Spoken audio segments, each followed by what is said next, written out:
The Walking Dead ran for 193 comic issues and 11 television seasons, and by the end, they were barely telling the same story. What started as a mostly faithful adaptation slowly mutated into something unrecognizable from Robert Kirkman's original vision. 9 major divergences explain how that happened, and the first one starts with a character who never existed on a single page of the source material. The creation of Daryl Dixon? Daryl Dixon does not exist in the comics. Not in a single panel, not in a single issue, not even as a background character. He was invented for the television series after Norman Reedus auditioned for the role of Merle and impressed the producers so much that they created an entirely new character just to keep him around. He first shows up in Season 1, Episode 2, Guts, as a volatile, crossbow-wielding redneck whose only narrative purpose was to be the brother of a disposable antagonist, and then he just never left. Daryl remains a series regular through all 11 seasons before headlining his own spin-off in 2023. Let that sink in. A character who was never supposed to exist outlasted the actual protagonist of the source material.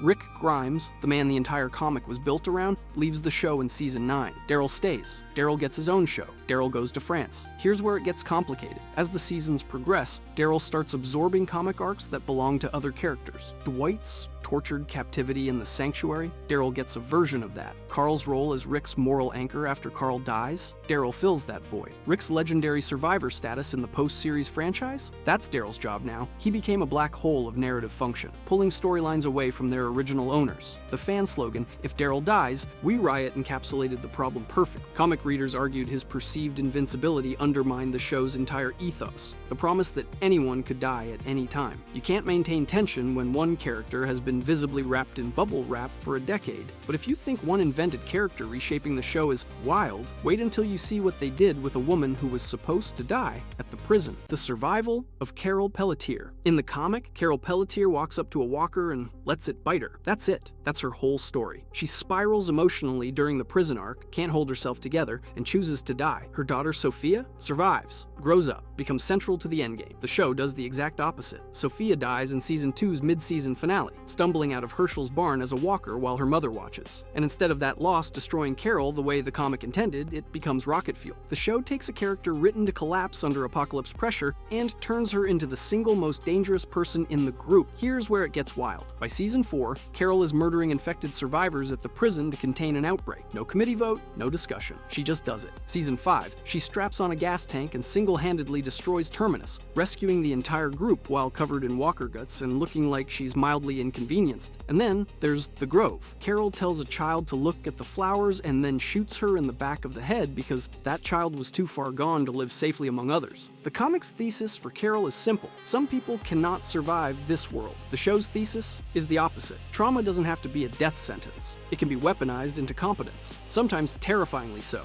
Melissa McBride's performance was so compelling that AMC planned an entire spin-off around her and Daryl. A character meant to die in Act 2 of the comic became the show's emblem of radical, morally questionable over-adaptation. She survives all 11 seasons, every single one. But if Carol's survival is the show's greatest character inversion, the next one is its most famous production compromise: Rick Grimes and the Severed Hand. Here's a divergence where the TV show basically corrects a decision that the original creator openly calls a mistake, and honestly, it's kind of fascinating. In the comic, the governor chops off Rick's right hand in issue 28. Just like that, Rick spends the entire remainder of the series adapting to life with one hand. It changes everything. How he shoots, how he fights, how he holds his children. A permanent scar that screams human cruelty did this, not walkers. The TV show's governor arc stretches across seasons 3 and 4. The torture is there, the psychological horror is there, but the hand never touched. Here's where it gets interesting. Kirkman himself has publicly said he regretted the comic decision. It limited what he could do with Rick in action sequences, made everyday interactions weirdly complicated to write, and basically handcuffed him creatively for over 100 issues. Which is,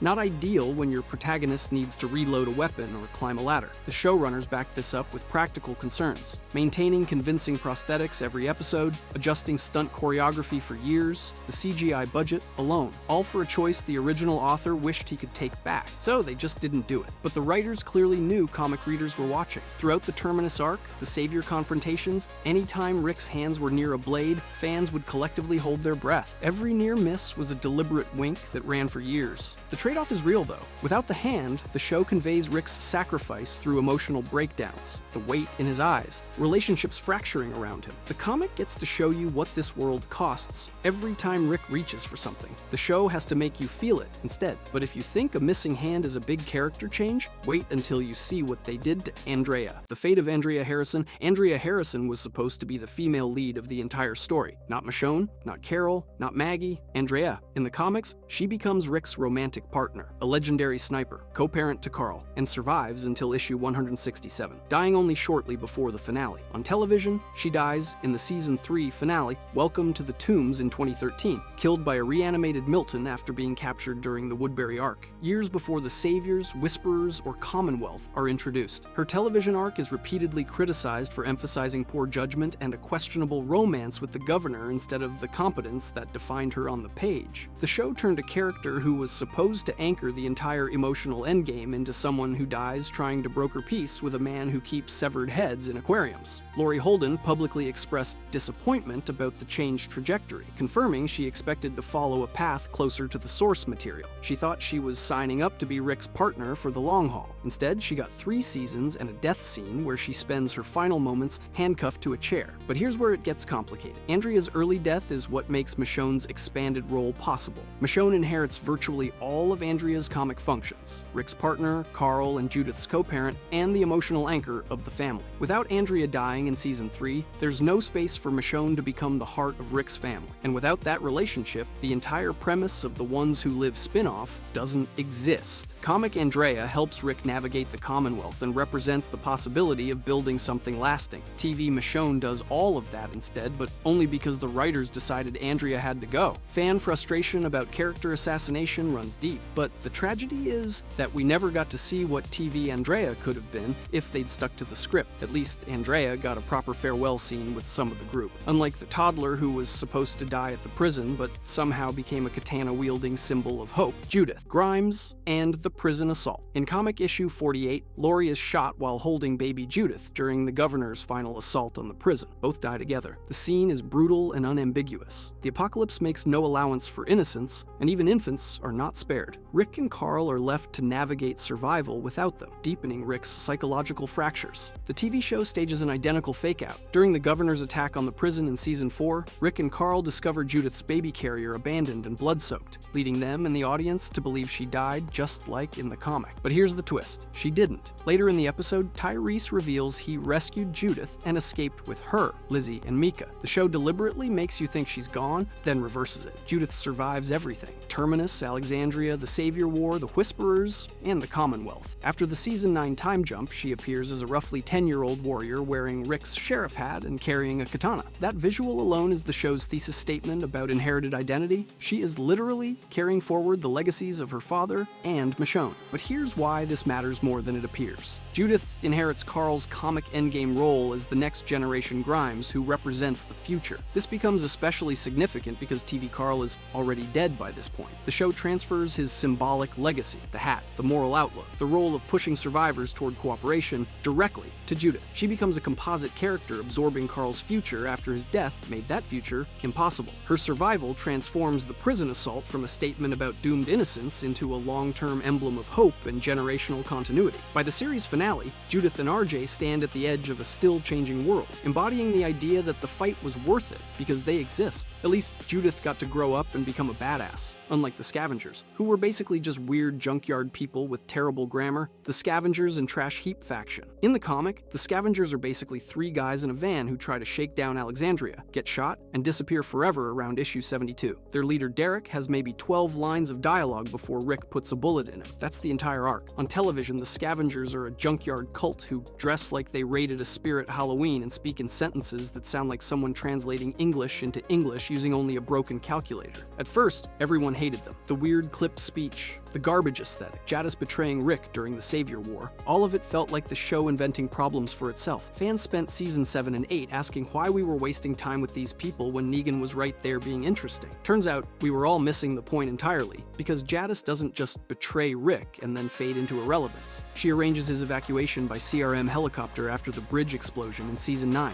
literally removing him from the show without killing him. A throwaway junkyard leader from a faction nobody liked became the person who exported Rick Grimes into the larger larger Walking Dead universe. She reappears in World Beyond, then again in The Ones Who Live, revealed as a significant operative within the Civic Republic military's power structure. The annoying trash lady with the bad haircut was actually the franchise's most important connective tissue the whole time. So a group that existed for one issue in the comic as generic raiders became the narrative bridge linking the main series to its spin-offs, the CRM, and Rick's entire post-series story. Fan opinion shifted hard once the CRM connections became clear. Suddenly, all those garbage people scenes weren't filler. They were set up for something nobody saw coming. The sleeper divergence that looked like a mistake turned out to be the longest play the show ever made. But if you think repurposing a minor villain faction is a bold move, wait until you hear what they did to Carl. Carl Grimes and the Bite. Robert Kirkman said it repeatedly across years of interviews. Carl Grimes is the true protagonist of The Walking Dead. The entire comic was structured as a coming-of-age story set against the collapse of civilization,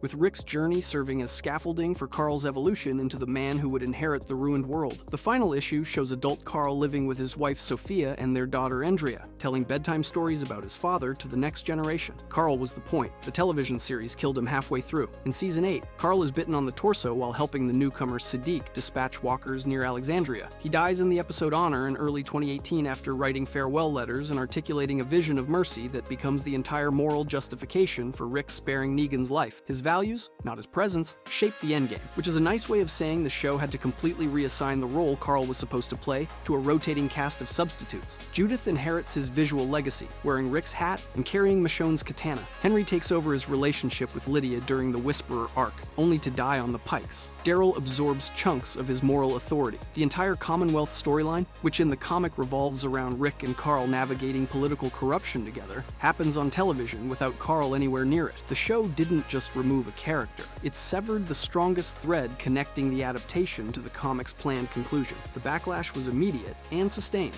Chandler Riggs' father publicly expressed anger about the circumstances, and many fans cite this moment as the inflection point where their investment in the show began to collapse. For comic readers, killing Carl felt like the adaptation announcing it had given up on replicating the endgame Kirkman spent nearly 200 issues building toward. Carl's death might have worked if the show had a clear plan for what came next, but scattering his functions across Judith, Henry, Lydia, and Daryl created narrative fragmentation rather than focused evolution. No single character could carry the weight of what Carl was supposed to represent. The television version ends with an ensemble looking forward rather than a single Grimes child standing as the bridge between the apocalypse and whatever comes after. It's a fundamentally different vision, and whether that difference is compelling or disappointing depends entirely on whether you believe the adaptation earned the right to rewrite the story's thematic core. But if you think Carl's absence reshaped the endgame, wait until you see how the show rearranged the body count during the war that came next. The Whisperer War casualty swap. The Whisperers introduced a new kind of horror to both versions of the story, but the casualties they claimed were completely different. In the comic, Alpha marks her territory by mounting heads on pikes, and among the victims are King Ezekiel and a pregnant Rosita. On television, the pike lineup gets reshuffled entirely. Ezekiel and Rosita are deliberately spared, and in their place we get Henry, Enid, and Tara in Season 9's The Calm Before. Here's the thing, Henry's death only happens because Carl is already gone. In the comic, Carl forms a relationship with Lydia and becomes the bridge between communities. Without Carl, the show expands Henry from a minor character into Lydia's love interest. Henry becomes a double surrogate. He takes Carl's relationship with Lydia, and his death devastates Carol and the kingdom the way Ezekiel's death would have in the comic. It's a cascading domino effect that starts all the way back in Section 7. The episode structure of The Calm Before is genuinely masterful. It intercuts scenes of the fair celebration with the unseen kidnappings happening in parallel. You watch characters laughing and dancing, and the whole time you know something terrible is coming, but you don't know who. When the pikes are finally revealed, it lands like a gut punch even if you've read the comic, because the names are wrong. Sparing Ezekiel and Rosita serves a clear strategic purpose for later arcs. Both are experienced survivors who can navigate the complex power dynamics of the Commonwealth. Ezekiel becomes involved in governance alongside Mercer, while Rosita continues as a fighter before her death near the series finale. The show preserves a broader bench of familiar faces for ensemble-driven political drama rather than further attrition. But there's debate territory here. Did the show pull its punches by choosing safer sacrifices, or did Henry's death carry sufficient weight? Some fans argue that killing Henry, Tara, and Enid instead of major leaders felt conservative. Others point to Carol's grief spiral after Henry's death, and the raw emotional power of the reveal as proof that it worked. The casualties were different, but the devastation was real. At least the Whisper of War had recognizable beats and a coherent resolution, unlike the radically different endgame waiting in the Commonwealth, and the final date of Rick. This is where every prior divergence converges into fundamentally incompatible endings. In the comic, Rick Grimes dies in issue 192, shot in his sleep by Sebastian Milton, the spoiled son of the Commonwealth's governor. Not in battle, not saving anyone, just murdered in his bed by a petulant rich kid throwing a tantrum. Carl finds his father's reanimated corpse and tearfully puts him down. The final issue jumps forward years later to show adult Carl living with his wife Sophia and their daughter Andrea in a peaceful civilization where walkers are rare, history is taught in schools, and Rick is remembered as a founding father. Carl tells his daughter stories about her grandfather, closing the loop. The apocalypse is over. The story is done. On television, Rick never reaches the Commonwealth. He disappears in Season 9's What Comes After via CRM helicopter after blowing up a bridge and nearly dying from blood loss. The survivors believe he's dead for years. When the Commonwealth arc finally arrives in Seasons 10 and 11, it plays out as an ensemble story led by Daryl, Carol, Ezekiel, Yumiko, Eugene, and Mercer. Pamela Milton is deposed and imprisoned, not killed.